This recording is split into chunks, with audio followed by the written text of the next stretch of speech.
आप लोग देख रहे हैं धरती न्यूज़ और हम आपको आगाह कर रहे हैं ताज़ा तरीन खबरों के साथ। नवाज शरीफ का रिपोर्ट्स ना भिजवाने का मतलब है कि पंजाब हुकूमत के टेस्ट मशकूक थे। बरतानवी डॉक्टर्स नवाज शरीफ को शदीद बीमार करार देने से हिचकिचा रहे हैं।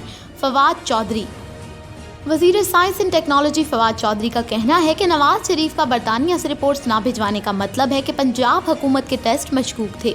वज़ीर science and technology Fawad Chaudhry का कहना है कि आखिर नवाज शरीफ की मेडिकल रिपोर्ट्स बरतानिया से क्यों नहीं भिजवाई जा रही।